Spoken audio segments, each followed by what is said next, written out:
দেখো, দুপুরে তোমাদেরকে খবর দিয়ে দিয়েছিলাম যে মাদ্রাসা সার্ভিস কমিশনের রেজাল্ট আগামী সপ্তাহে বেরোচ্ছে।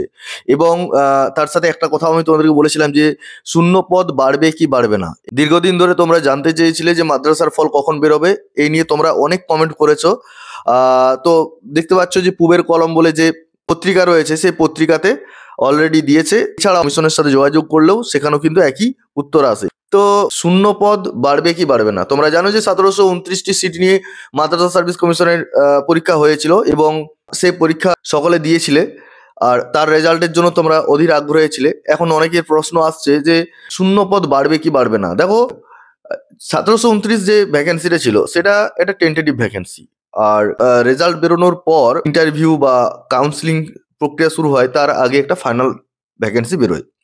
সেটা হচ্ছে ফাইনাল ভ্যাকেন্সি, এবং ফাইনাল ভ্যাকেন্সি টেন্টেটিভ ভ্যাকেন্সি থেকে প্রায় মিনিমাম 2 থেকে 3 গুণ বৃদ্ধি পায়। তো সেক্ষেত্রে তোমরা নির্দ্বিধায় থাকতে পারো যে সিট সংখ্যা বৃদ্ধি পাবে, এটা নিয়ে কোনো সংশয় নেই। তার কারণ হচ্ছে বর্তমানে মাদ্রাসার টোটাল যদি শূন্যপদ দেখা যায় তাহলে দেখা যাবে প্রায় 10,000 ছাড়িয়ে গেছে। ঠিক আছে, তো শূন্যপদ যে নেই তা নয়, শূন্যপদ রয়েছে। এখন বিষয় হচ্ছে মাদ্রাসা সার্ভিস কমিশন কত ভ্যাকেন্সি পূরণ করবে। যেটা খবর পাওয়া যাচ্ছে তাতে করে যতটা সম্ভব হয় ম্যাক্সিমাম কিন্তু শূন্যপদ পূরণ করবে। ঠিক আছে, তো এখন যাই হোক, এই খবরটি এলো। তার সাথে আরেকটি খবর তোমাদের সাথে আলোচনা করব, সেটা হচ্ছে যে অনেকেই প্রশ্ন করছো যে আপার প্রাইমারি নতুন নোটিফিকেশন আসবে কিনা। আপার প্রাইমারিতে আমি গত ভিডিওতেও বলেছিলাম যে যেহেতু একটা আপার প্রাইমারি অলরেডি কাউন্সিলিং চলছে এবং অনেকেই জয়েন করছে, এটার নাকি ভ্যালিডিটি 1 বছর। তো সেক্ষেত্রে এরকমই একটা খবর পাওয়া গিয়েছিল যে 1 বছর পর্যন্ত নতুন করে আপার প্রাইমারি নোটিফিকেশন আসবে না। তবে এখন যেটা খবর পাওয়া যাচ্ছে যে আপারের একটা নোটিফিকেশন আসার সম্ভাবনা রয়েছে প্রবল।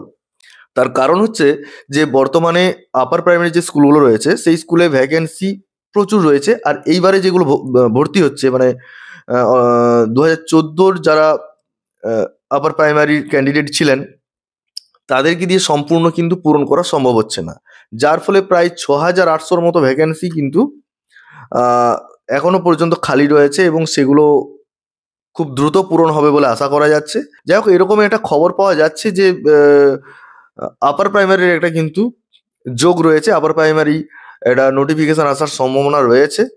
তবে এখন দেখার বিষয় যে 9, 10, 11, 12 এবং আপার প্রাইমারি HM 4টা একসাথেই নোটিশ গেজেট বের করে কিনা। ঠিক আছে, পরীক্ষাটা হয়তো আগে পরে হতে পারে, কিন্তু একটা যোগ রয়েছে। অনেকেই জানতে চেয়েছিলে, অনেকেই কমেন্ট করে জানছিলে।